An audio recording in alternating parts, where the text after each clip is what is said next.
बिस्मिल्लाहिर्रहमानिर्रहीम। अस्सलाम वालेकुम क्लास 10 स्टूडेंट, कैसे हैं बेटा? उम्मीद है आप ठीक होंगे, खैरियत से होंगे। लास्ट टाइम का लेक्चर भी आपने अच्छी तरीके से पढ़ लिया होगा बेटा। लास्ट टाइम के लेक्चर के अंदर हम लोगों ने सेट को लिखने के तरीके और कुछ समरीज को डिस्कस किया था। अगर आपने वो वीडियो नहीं देखी तो डिस्क्रिप्शन में उसकी लिंक मौजूद है, आप जाकर वहाँ से वो लेक्चर देख लें। ठीक है बेटा, आज के लेक्चर के अंदर हम लोग सेट के मुख्तलिफ टाइप्स के बारे में डिस्कशन करने वाले कि सेट कितनी टाइप्स है और वो कैसे पहचानेंगे। ठीक है, सो आइडेंटिफिकेशन हर एक की अलग अलग डेफिनेशन करेंगे। लेट्स पहले देख लेते हैं कि कौन से हमारे पास टाइप्स होते हैं। सबसे पहले बेटा नल या एम्प्टी सेट होता है। नल का मतलब खाली सेट होता है। फाइनाइट का मतलब महदूद सेट, ठीक है, जिसके अंदर नंबर ऑफ एलिमेंट को आप काउंट कर सकते हो। इनफाइनाइट सेट, जिसके अंदर एलिमेंट को काउंट नहीं कर सकते। इक्वल सेट, जो जब दो सेट बिल्कुल सेम शक्ल के हो। इक्विवेलेंट सेट, जब दोनों सेट के अंदर एलिमेंट की तादाद बराबर हो जाए। सबसेट एक प्रॉपर सेट होता है और एक इम्प्रॉपर होता है। इसको एग्जांपल समेत फिर आपको एक्सप्लेन करता हूँ डेफिनेशन के अंदर। यूनिवर्सल सेट यानी तमाम सेटों का जो सुपर सेट होता है। पावर सेट यानी आपके पास किसी सेट के कितने जो है सबसेट बन सकते हैं। The number of possible subset of a set is called power set. Definition में एक्सप्लेन कर दूंगा बेटा, ठीक है, अलग अलग से डेफिनेशन इसके भी एक्सप्लेन करता हूँ। अगला डिसजॉइंट सेट, नाम से ही जो है वो जाहिर है दो ऐसे सेट जिनके अंदर कोई कॉमन एलिमेंट ही ना हो, सेम हो ही ना। ओवरलैपिंग सेट का मतलब है कोई दो या दो से ऐसे सेट जिनमें कम से कम एक एलिमेंट सेम हो। एग्जॉक्सिव सेट्स, ये भी यूनिट सेट से रिलेटेड है और सेल्स भी जो है एग्जॉक्सिव से रिलेटेड है। सो काइंडली जरा इसको बेटा फटाफट से नंबरिंग करके उतार लें या स्टॉप करके उतार लें ताकि मैं इसकी डेफिनेशन को वन बाय वन करके समझा दूं।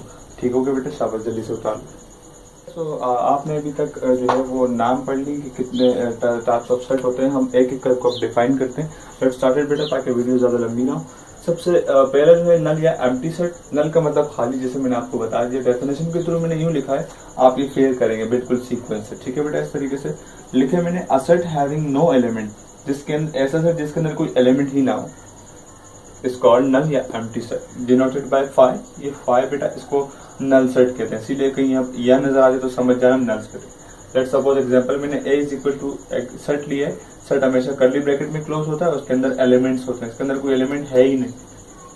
ठीक है, या इसको यूं लिख सकते हैं a इज इक्वल टू ये 5।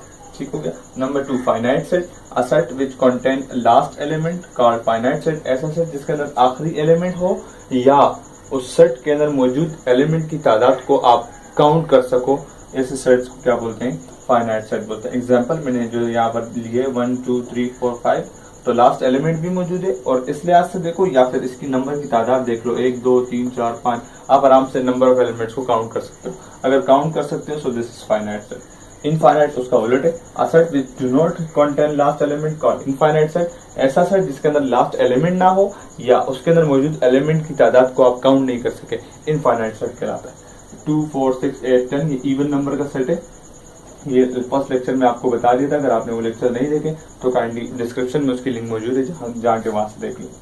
ठीक है, और ये डॉट डॉट शो कर रहा है कि ये सेट जो है इनफाइनाइट है, नहीं चलता जा रहा है। उसके बाद 12 14 16 18 20 एंड सो ऑन चलता जा रहा है। इक्वल सेट्स कौन से सेट्स होते हैं बेटा? याद रखिएगा, when two or more set, दो या दो से ज्यादा सेट्स हो सकते हैं, having same element called equal set. जब दो या दो से ज्यादा सेट्स के एलिमेंट सेम हो जाते हैं, बिल्कुल सेम, इक्वल मतलब बिल्कुल एक शक्ल के हों, तो वो इक्वल सेट कहलाते हैं। मिसाल के तौर पर मैंने एक ए का सेट लिया, इसके अंदर ए ई है, और एक बी का सेट लिया, उसके अंदर भी ए ई है, तो दोनों के सेट्स बिल्कुल सेम है।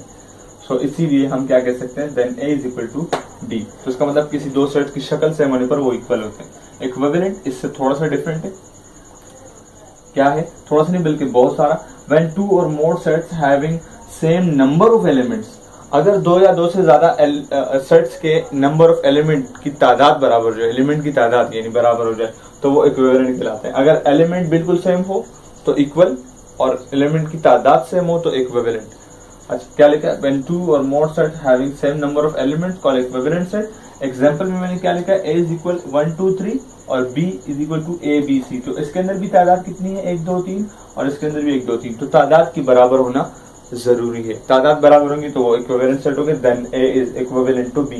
ये इक्विवेलेंट का सिंबल है, मैं आपको सिंबल्स में लेक्चर नंबर 2 के अंदर बता चुका हूँ। ठीक है बेटा। अच्छा, एक बात बताने की ये है कि बेटा आप इक्वल सेट को तो इक्विवेलेंट सेट कह सकते हो, क्यों? क्योंकि उसके अंदर तादाद बराबर है। लेकिन आप इक्विवेलेंट को इक्वल नहीं कह सकते। क्यों? क्योंकि इसके अंदर शक्ल बिल्कुल सेम नहीं है, बिना शक्ल सेम किए ये इक्वल नहीं बन सकते। फटाफट से इसको उतार लो बेटा, फिर नेक्स्ट आपको डिफाइन कर देता हूँ शाबाश जल्दी से। तो आपने कुछ पार्ट्स अभी डिस्कस कर ली हैं, आपने अब infrared infrared equal equivalent set को देख लिया। अब हम देखेंगे सबसेट। सबसेट क्या चीज होता है बेटा? when the element of one set is present in are present in other set called subset। जब किसी एक सेट के एलिमेंट किसी दूसरे सेट में पाए जाए, जैसे एग्जांपल मिसाल के तौर पे बी सेट के अंदर 1 2 3 4 5 है और इसके अंदर कुछ एलिमेंट जो है वो बी ए में मौजूद है। मिसाल के तौर पे यहाँ से 2 और 4 जो है वो दूसरे सेट में मौजूद है, ठीक है। इस 2 4 के अलावा और कोई एलिमेंट नहीं होना चाहिए, नहीं इसके अंदर जो भी एलिमेंट होंगे वो इसी सेट के होंगे, इसके अलावा कुछ नहीं होने चाहिए, ठीक है। इसके अगर कुछ एलिमेंट इसमें मौजूद है तो ये जो ए है ये इसका सबसेट, ठीक हो गया, ये सबसेट का कॉन्सेप्ट। अब प्रॉपर और इम्प्रॉपर की कंडीशन इसी के अंदर देखो। प्रॉपर सबसेट क्या होगा? जब when a few element of a set present in other set, जब किसी एक सेट के थोड़े से एलिमेंट दूसरे में मौजूद होते, ठीक है, 1 या 2 या 3, सारे नहीं हो सकते, होंगे उसी सेट के, इसके अलावा और कोई एलिमेंट नहीं होंगे। जैसे मिसाल के तौर पर यह मैंने बी का सेट लिया, ए ई आई ओ यू, ये वॉवेल्स का सेट है और इस वॉवेल सेट के कुछ एलिमेंट इस ए के अंदर मौजूद, जैसे ए और ए ई, ठीक है, ए और ई जो है वो इसके अंदर मौजूद। तो ये किसी एक सेट के अगर थोड़े से एलिमेंट दूसरे के अंदर मौजूद हो तो वो जिसके अंदर थोड़े एलिमेंट होते हैं वो प्रॉपर सबसेट होता है, किसका? दूसरे का, यानी जिसके एलिमेंट उसमें मौजूद होते हैं उसका प्रॉपर सबसेट कहलाता है। इस तरह इम्प्रॉपर देखो, इम्प्रॉपर इससे थोड़ा सा चेंज है। When all the element of a set present in other set, जब किसी सेट के सारे एलिमेंट दूसरे के अंदर मौजूद हो, उसी सेट के सारे एलिमेंट इसके अलावा नहीं, called improper subset। यानी मिसाल के तौर पर अगर वो दोनों सेट बिल्कुल बराबर हो जाए, बराबर का मतलब अभी समझाया मैंने बिल्कुल सेम, तो वो क्या कहलाएंगे? इम्प्रॉपर। मिसाल के तौर पर ए के अंदर 5 10 है तो बी के अंदर भी 5 और 10 दो ही एलिमेंट है, तादाद भी बराबर है, शक्ल भी बिल्कुल सेम है, यानी ए इक्वल टू बी है, देन आर कॉल्ड इम्प्रॉपर। यानी जब भी सेट इक्वल बन जाएंगे वो इम्प्रॉपर बन जाएंगे, ठीक है बेटा।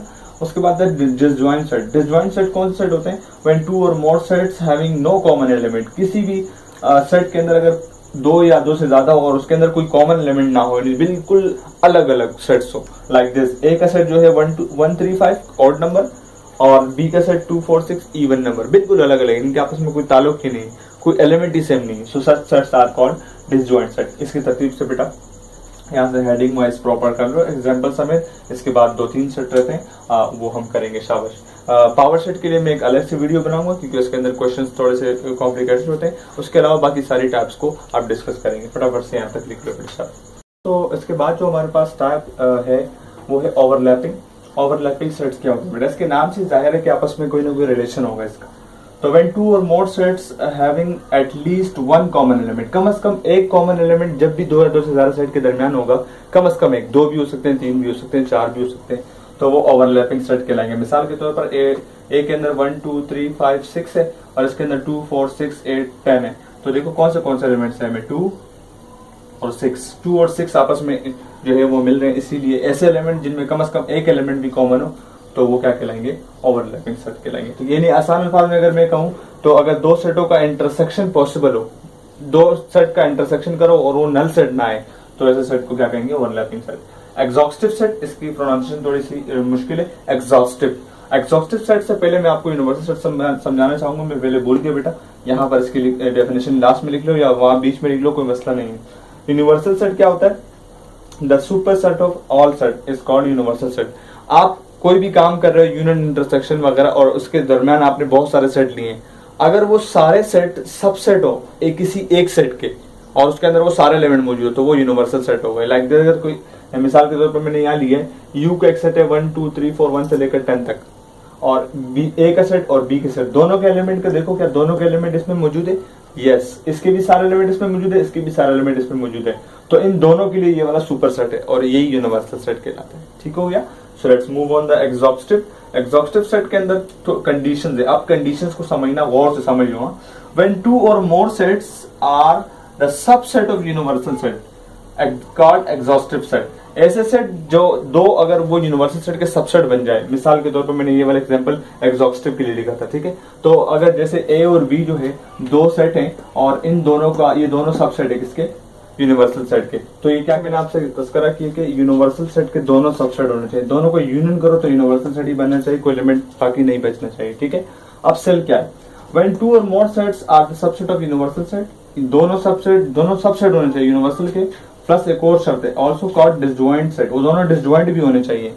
ऐसे दो सेट जो यूनिवर्सल सेट के सबसेट भी हो और प्लस वो डिसजॉइंट भी हो, उनको क्या कहेंगे, सेल कहेंगे। मिसाल के तौर पर बेटा आपने एक यू सेट ले लिया और इस यू सेट के अंदर आपने 1 से लेकर 12 तक के एलिमेंट्स ले लिए, ठीक है। अब उस एलिमेंट के लिए आप देखो जो दो आपने सेट लिए ए और बी, इन दोनों में से देखो उसमें सारे ऑड नंबर है इसी सेट के, और इसी सेट के सारे इवन नंबर इसमें, तो इवन और ऑड का तो आपस में कोई रिलेशन नहीं हो सकता, इसलिए दोनों डिसजॉइंट है। और अगर इन दोनों का आप यूनियन कर दो तो क्या बनना चाहिए, यूनिवर्सल सेट बिल्कुल बन जाएगा। आप इसका यूनियन कर दो ये बन जाएगा। और अगर आप इंटरसेक्शन करो तो इसमें नल सेट बनना चाहिए, कोई एलिमेंट सेम नहीं होना चाहिए। तो बिल्कुल आप ऑड और इवन नंबर में कोई एलिमेंट सेम है ही नहीं, तो इसीलिए इसका नल सेट, इसका जो इंटरसेक्शन होगा वो नल सेट आएगा, ठीक हो गया बेटा। और यूनिवर्सल ऑलरेडी आपको समझा चुका हूँ। सो इस कंडीशन को आप सेल कहते हैं। ये आपको नीचे मैंने लिखवाया बेटा, नोट करके इसको याद रखिएगा और कॉपी के अंदर भी लिख लीजिएगा, ठीक है बेटा। सो आज के लेक्चर के अंदर आपको मैंने टाइप्स समझाए हैं सेट्स के, मुख्तलिफ बहुत सारी टाइप्स हैं बेटा। वीडियो थोड़ी सी लंबी हो गई है लेकिन सारी टाइप्स को हमने इसमें कवर कर लिया। नेक्स्ट टाइम हम सोल्यूशन को स्टार्ट करेंगे बेटा। सो अगर आप चैनल पे नए, काइंडली चैनल को सब्सक्राइब कर दें, वीडियो को लाइक करना मत भूलें बेटा। आपके लिए इतनी हम मेहनत करते हैं और आप वीडियो को लाइक तक नहीं करते, काइंडली लाइक कर दें। और इस वीडियो को अपने तमाम उन दोस्तों के साथ जरूर शेयर करें जो अभी मैट्रिक में आए, ताकि उनको कोई फायदा हो, चूंकि उससे जरूर, ठीक है बेटा। सो मिलते हैं हम नेक्स्ट लेक्चर के अंदर, तब तक के लिए मुझे इजाजत दीजिए, अल्लाह हाफिज।